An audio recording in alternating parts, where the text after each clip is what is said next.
that they themselves select, what would this center be? Principles. Why do you say principles? Because they don't change. Okay, they don't change. They're changeless. In fact, even as we discuss this right now, my friends, you are listening through your center. Saying principle-centered doesn't make it so.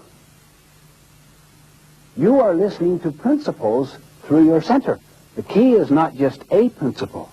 It's a balanced set of principles that deals with the totality of our nature.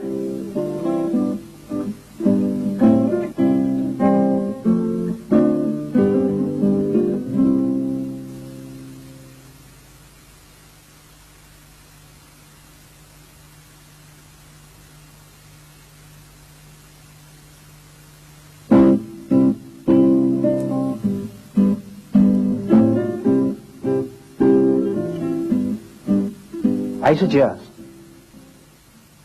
the essence, the highest essence of habit 2, to begin with the end in mind, is the development of a personal mission statement, a personal philosophy, a personal constitution, a personal purpose statement, whatever you want to call it.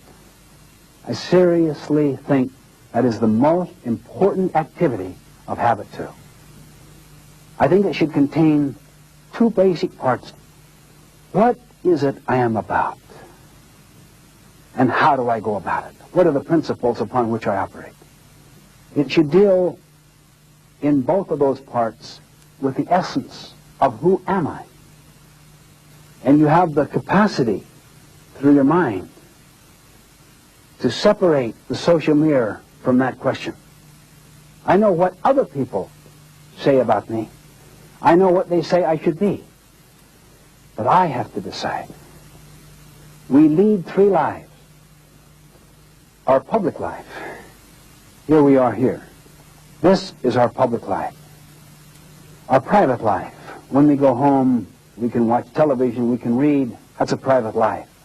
But when you're dealing with the development of a personal constitution, you have to go into the deep inner life, the life that influences the other 2, the life where you decide the most fundamental issues of your life. Search your own hearts, for out of it flow the issues of your life. It's a more secret life. No one knows the thoughts and intents of your heart. You alone have that awareness. And you can step in on your own deep, internal life. You can step in on it. You can take charge of it. My friends, think about it.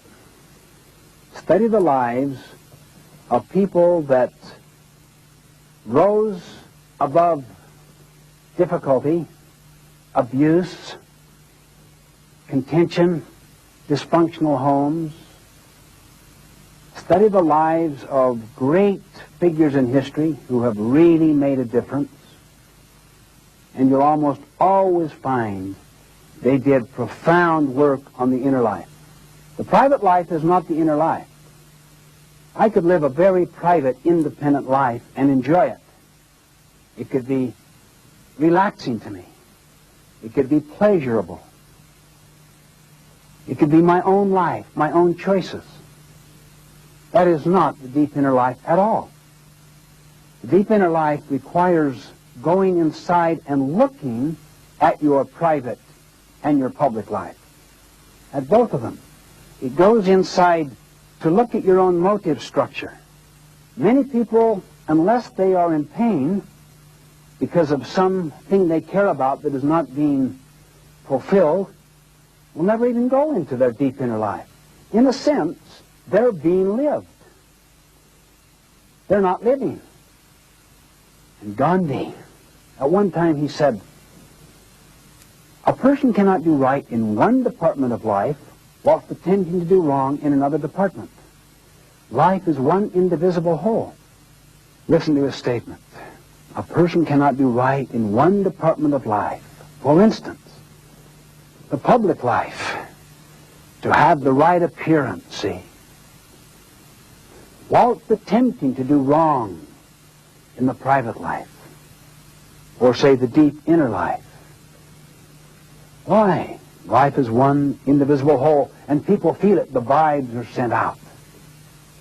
So, my friends, I suggest work on two things, vision and principles. And this will be profound, deep work. Get perspective. Take time. Be patient. Give yourself several months, at least weeks. You've got to pay a price. Why? Because there's so much scarring.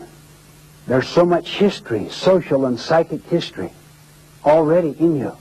You probably will discover pockets in your life that you don't want to look at. Closets. Motives that really are not of the highest order from your own standard. There are defense mechanisms that are used. In other words, prepare to pay the price.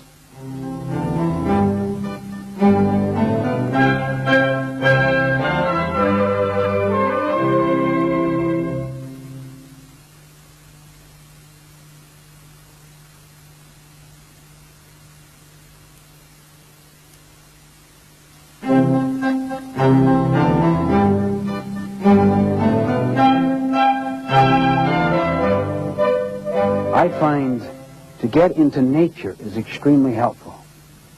To get alone in nature, to begin to look deeply at yourself. In fact, one of the stories I really like was this person who was filled with some